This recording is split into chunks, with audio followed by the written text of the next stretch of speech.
I've been reflecting on the launch of Honorable Millie Odhiambo Mabona's book. It's actually here. Started reading it, Rig or Be Rigged. Started reading it. It's very interesting. The whole idea is to give a perspective of her life journey. But I think for me, the bigger thing was around women's leadership.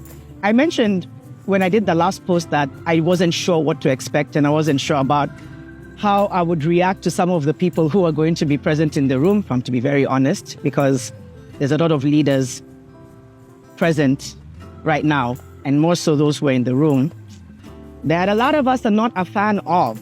But here's the thing. Number one, I think it's important to be in rooms that you're uncomfortable, because as long as we are agitating for change in this country, sometimes it means sharing space in some way with some of the people who are the lawmakers right now.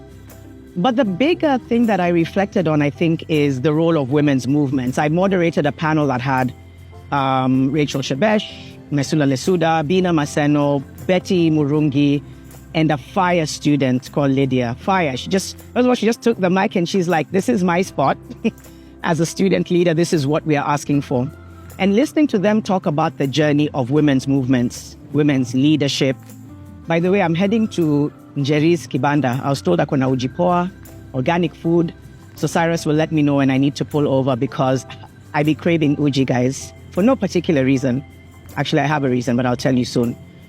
And the thing about the women's movement, and something that one of the panelists said, is she hasn't felt that the women's movement has been strong. That a lot of the voices are represented by a select few, Honorable Martha Karua, Honorable Millie Odhiambo. They have been vocal and consistent when it comes to the women's movement. Do I agree with that statement? Maybe to some extent, but I think the bigger conversation is there space for women's movements to thrive? Because the social fabric of our system is oppressive in nature. Remember ni hapa. Tumepita. Ni sawa. I'll just turn around, guys. Hakuna stress. No worries. The way the system is set up is already oppressive, not just for women. But here's the thing, and I've said this before, the moment a certain demographic type of person, whatever it is considered less than, it affects everyone. I'm going to turn into Njeri's and endelea na stori zangu kidogo before I there's some nice shade over here, before I grab something. The fact that our political system doesn't give room to diversity, and diversity, again, isn't just appreciating or enacting the 2/3 gender rule, which is still important. You will find that if you're not from certain economic status, even certain region, whether you're male or female, let's start there, then there's lesser chances of you being able to participate, because that's how the system is set up. It's oppressive. It's very selective for a few. And if I'm to speak, but see, today has just been eventful.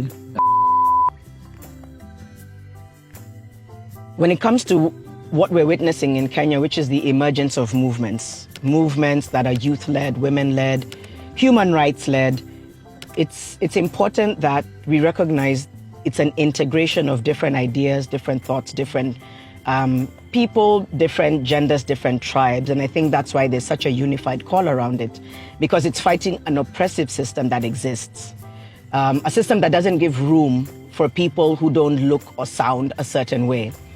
And yes, while I'm highlighting the women's movement, I'm also considering other movements and why they're important, because they are a representation of diversity and inclusion, which we don't have, which is not recognized, partly, as I mentioned, because of our social fabric, because of how we are culturally socialized, and it's wrong. And then you begin to see the system, because it's broken, you begin to see the results of it, which is gender-based violence.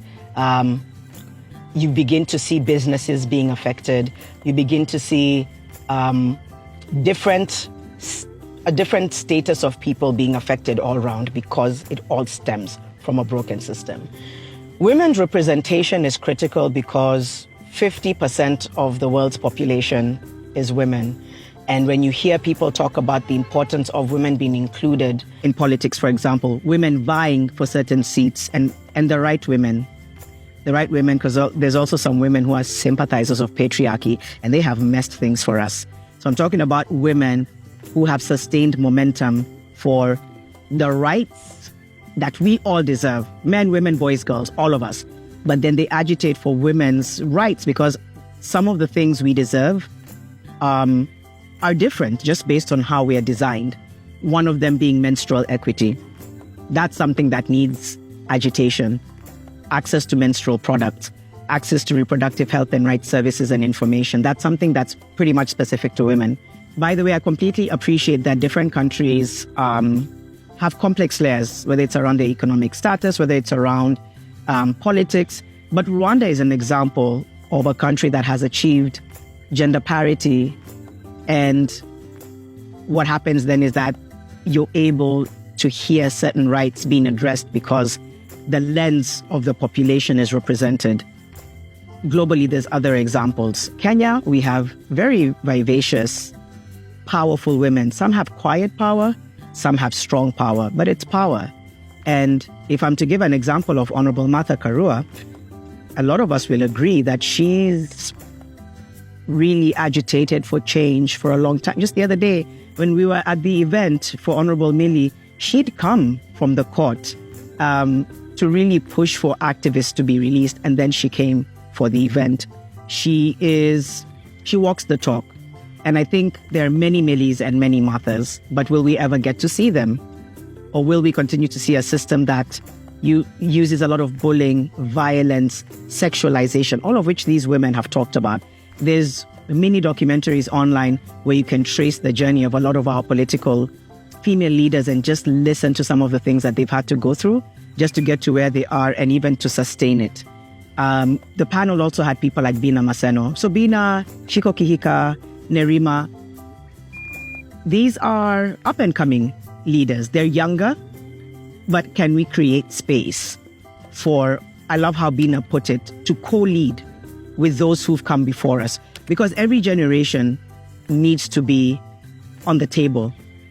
The older generation gives us the wisdom and the insight of what they've been through. The younger generation gives us their lived experience of what they're dealing with.